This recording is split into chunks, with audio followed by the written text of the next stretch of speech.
India Australia அணிகளுக்கு இடையே தற்போது பார்டர் கவாஸ்கர் டிராபி தொடர் நடைபெற்று வருகிறது.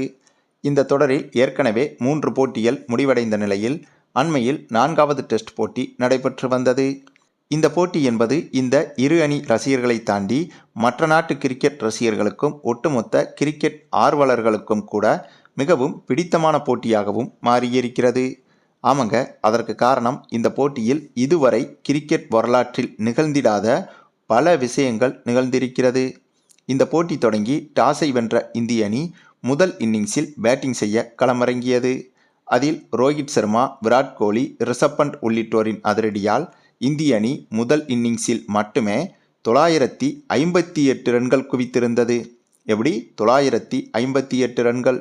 வழக்கமாக இதுபோன்று நடைபெறும் வார்ம் அப் டெஸ்ட் போட்டிகளில் எல்லாம் எல்லா அணிகளுமே வழக்கத்தை விட அதிக ரன்கள் குவிப்பது சாதாரண விஷயம்தான். ஆனால் இப்படி ஒரே இன்னிங்ஸில் 958 ரன்கள் குவிப்பதெல்லாம் இதுவரை வேறு எந்த ஒரு அணியும் செய்ததே கிடையாதுங்க.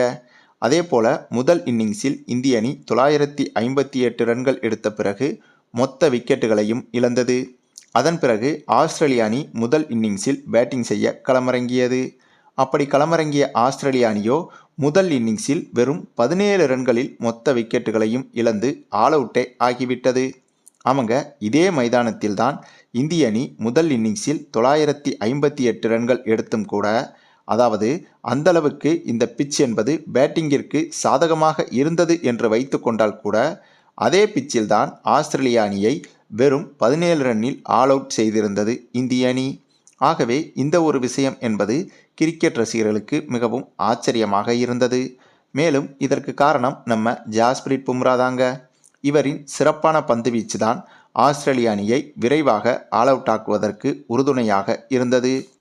பின்னர் அதனைத் தொடர்ந்து ஃபாலோ ஆனை தவிர்க்க முடியாததால் 2வது இன்னிங்ஸில் மீண்டும் ஆஸ்திரேலியா அணியை பேட்டிங் செய்ய களமிறங்கியது. அப்படி களமிறங்கிய ஆஸ்திரேலிய அணிக்கு மீண்டும் மிகப்பெரிய மற்றொரு அதிர்ச்சியும் காத்திருந்தது. அது என்னன்னா, 2வது இன்னிங்ஸில் பேட்டிங் செய்ய களமிறங்கிய ஆஸ்திரேலிய அணி இந்த முறை வெறும் 7 ஓவர்களிலேயே ஆல் அவுட் ஆகிவிட்டது. எப்படி?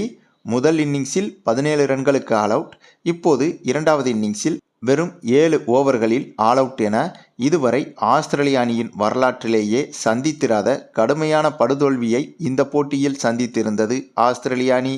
இதனால் இந்த போட்டியில் இந்திய அணி இன்னிங்ஸ் வெற்றியையும் பெற்றது. மேலும் 2வது இன்னிங்ஸில் ஆஸ்திரேலிய அணி என்னதான் 7 ஓவர்களுக்குள் ஆல் அவுட் ஆனாலும் கூட 42 ரன்கள் வரை எடுத்திருந்தது என்பதும் குறிப்பிடத்தக்கது.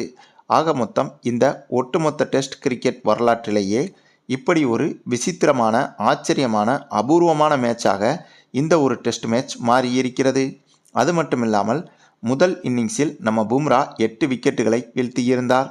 அதே போல் 2வது இன்னிங்ஸில் நம்ம முகமது சிராஜ் அதிகபட்சமாக 7 விக்கெட்டுகளை வீழ்த்தியிருந்தார்.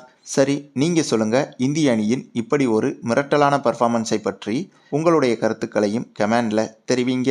மேலும் இந்த வீடியோ பிடிச்சிருந்தா லைக் பண்ணுங்கள், மற்ற அனைவருக்கும் ஷேர் பண்ணுங்கள், மறக்காமல் நம்ம சேனலை சப்ஸ்கிரைப் பண்ணுங்கள்.